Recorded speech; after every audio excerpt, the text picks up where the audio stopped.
Nisulanvuoren elämän kevät. Nisulanvuoren elämän kevät. Osa 2. Joo, onpa kaunis päivä tänään. Pitäisiköhän ihan lähteä kevätpuuhiin?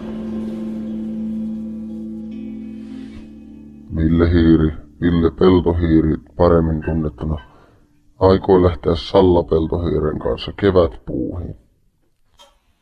Minäpä lähden pyytämään Sallaa mukaan. Salla asuukin tuossa kiven takana. Kumpaakohan kautta kiertäisin tuon kiven. Ja niin Ville Peltohiiri aikansa mietti, kumpaakohan reittiä lähtisi, niin se oli Salla Peltohiiren luokse.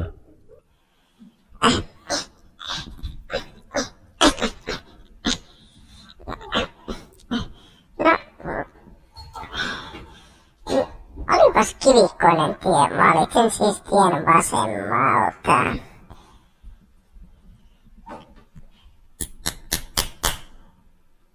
Onko Salla kotona? Onko Salla kotona?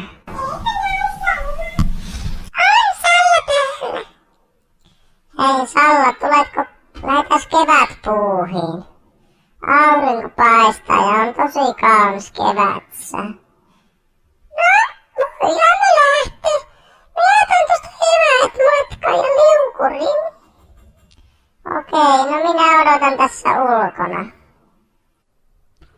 Ja niin tunnit kuluivat ja Salla oli saanut eväskorin täyteen. Ja he pääsivät viimeinkin matkaan.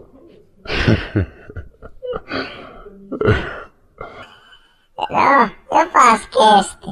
Minäpä kerkesin ottaa jo talviunet tossa kiven päällä. Joo, älä nyt pilkka.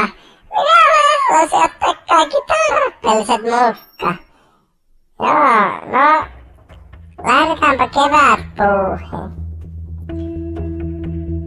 Ja niin Salla ja Ville Peltohiiri lähtivät kevätpuuhiin suuren kasakalun metsän luokse. Onpa tuo edelleen komea metsä. Jo satoja vuosia minun sukuni on käynyt täällä ammentamassa. Tätä on sanottu kyllä Käpälämetsäksi, mutta Käpälä meni Käpälämäkeen ja tämän paikan nimeksi tuli, mikä se nyt oli, joku kasvuori, joku sellainen. Joo, mennään nyt sinne kevätpuuhiin. Mennään. Mut siellä voi olla vaarallisiakin hetkiä siellä metsässä. Jos tulee vaikka mikä tahansa eläin meitä isompi. Mehän olemme vain peltohiiren kokoisia peltohiiriä. Ja tämän totuuden kuullessaan Salla Peltohiiri säpsähti. Mitä? Olemmeko me todella peltohiiren kokoisia peltohiiriä? No tietysti me olemme. Etkö sinä ole katsonut kotona peiliin? No, minun peilini on niin korkealla. Ja minun huima on niin korkealla. Ja sinäkin olet hyvin pieni ja minä olen pieni. Totuus on se, että metsässä on isompia eläimiä kuin me. Ja pienemmät eläimet taas ovat vaarallisia ja myrkyllisiä. Ei huolta. Lähdetäänkö metsään? Niin Salla ja Ville Peltohiiri lähtivät metsään ja menevät kevätpuuhiinsa. Juuri kun he olivat menossa päin metsää suuren niityn poikki, heidät auringonpaisteensa esteeksi tuli suuri varjo. Mitä tapahtuu? Minne? Mitä ihmettä? Minne aurinko meni? Ihan oikeesti. Suuren varjon vallitessa pienet hiiret eivät tajunneet, missä piilet. Hiiret eivät ymmärtäneet, että suuri ihmisjoukko, yksi iso ihminen oli tullut pellolle. Ja mitäs hiiriä täällä taas liikkuu minun metsääni kohti tärtelemään? Jo vuosisatojen ajan teidän sukunne on minun sukuni metsiä tärtellyt. Ja näin suuri ihminen sanoi peltohiirille, että ette saa tulla tänne leikkimään. Peltohiiret vastasivat lopista. Anna iso ihminen meidän mennä metsään kevätpuuhinne. Ja sinnehän ette mene. Utelu sanoi, ette mene.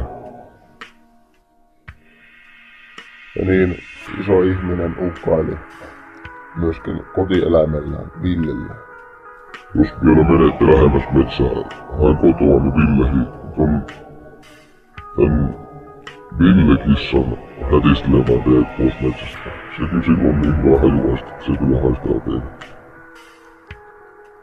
Et kyllä varmaan lähetä sitä Ville-kissaa meidän luoksemme.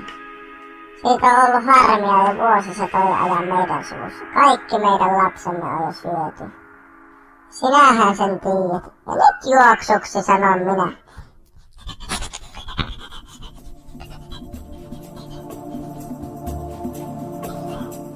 Ja karkuun voitte päässä. Olette edenneet vasta noin metrin ja minun askeleeni on 2 metriä. Silloin avuksi tuli taloisännän vaimo. Mittei sie täällä oikein höykkäät itekses. Ei oo muita mailla halmeilla ja kamala pulputus kuuluu täällä jatkuvasti. Onhan tuossa nuo hiiret, joita minä tässä hätistelin. Loukkasin vielä Villekissä meni heittää heidän kimppuun. Ja sitä kollia ette tänne tuo. Se on jo vuosisatojen kanssa. Olen nyt hiljaa sinne. Ai hiiriäkö työ täällä kiusattu? Rakas kulta, lähetään kotiin. Anna hiirien mennä. En anna. Ja sen aikaa talo emäntä ja isäntä tappelivat, että pienet hiiret ehtivät hokkelina juosta karkuun. Ottivat he piharatamoin se on semmonen kasvi, niin sen ne lehdet päällensä ja juoksevat niiden kanssa. Pääsimmepä karkuun. Onneksi tuli talon emäntä meidän avuksemme. Ja niin nuo hiiret pääsevät metsään turvaan. Mutta vielä mitä? Metsässä odotti myrkkysammakko. Voi ei. Mikä tuo? Ihan oikeesti. Ja ne näkivät limaisen suuren sammakon retäleen kitistyneenä tielle. Eihän täällä ole tietä lähimaikaan. Sitten sen täytyy olla... Hei, ihan oikeesti. Miten tuo on voinut litistyä tänne? Ei se olekaan litistynyt, se on vain... Ja minun metsääni etten tule. Minä myrkytän teidät ja syön teidät poskiinne. Vai syöt meidän poskiimme? Mitenkäs se on mahdollista? Ja tähän väittelyyn kului noin 40 vuosikymmentä, 20. Ja sinä aikana ei hiiriä nähty talon pihalla, eikä taloa hiirien pihalla. Kertakaikkisesti.